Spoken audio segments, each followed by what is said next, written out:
Praise the Lord. സ്നേഹമുള്ളവരെ, മറക്കുവാനും പൊറുക്കുവാനും നാം തയ്യാറാകുമ്പോഴാണ് നാം ദൈവത്തിൽ നിന്നും അനുഗ്രഹം പ്രാപിക്കുന്നത്. ദൈവം നമ്മെ അനുഗ്രഹിക്കുന്നുണ്ട്. ദൈവം നമ്മെ കരുണ കാണിക്കാനായിട്ട്, നമ്മോട് കരുണ കാണിക്കാനും നമ്മെ അനുഗ്രഹിക്കുവാനും നമ്മെ ആശ്വസിപ്പിക്കുവാനും നമ്മെ സഹായിക്കുവാനും എല്ലാം സന്നദ്ധനാണ്.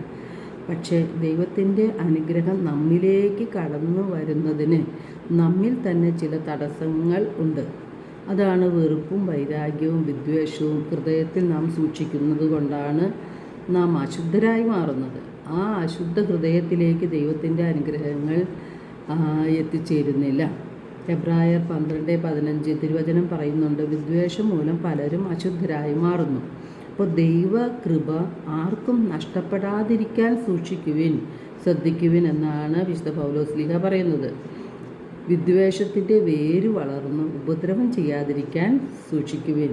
വിദ്വേഷം മൂലം പലരും അശുദ്ധരായി തീരുന്നു. അപ്പോൾ ക്ഷമിക്കുവാൻ തയ്യാറാകുമ്പോൾ നമ്മുടെ പ്രാർത്ഥനകൾ ദൈവം കേൾക്കും.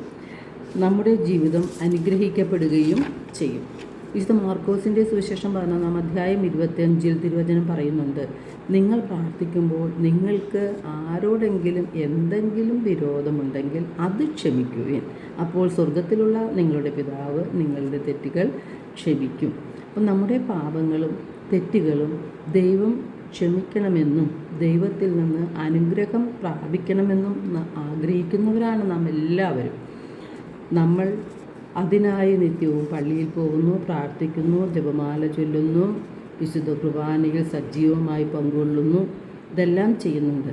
എന്നാൽ നാം നമ്മെ വേദനിപ്പിച്ചവരോട് ക്ഷമിക്കാതെ നമ്മുടെ ഹൃദയത്തിൽ വെറുപ്പും വൈരാഗ്യവും വിദ്വേഷവും അതുപോലെ മറ്റ് വഞ്ചനയും കാപട്യവും എല്ലാം സൂക്ഷിച്ചുകൊണ്ട് നാം എത്ര പ്രാർത്ഥിച്ചാലും ദൈവം നമ്മുടെ പ്രാർത്ഥന സ്വീകരിക്കുകയില്ല.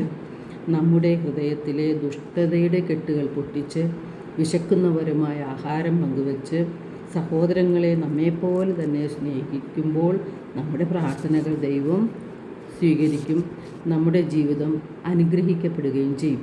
ക്ഷമിക്കുന്ന സ്നേഹം കൊണ്ട് നമ്മുടെ ഹൃദയങ്ങളെ നിറയ്ക്കാൻ ദൈവം നമ്മെ ഓരോരുത്തരെയും സമൃദ്ധമായി അനുഗ്രഹിക്കട്ടെ.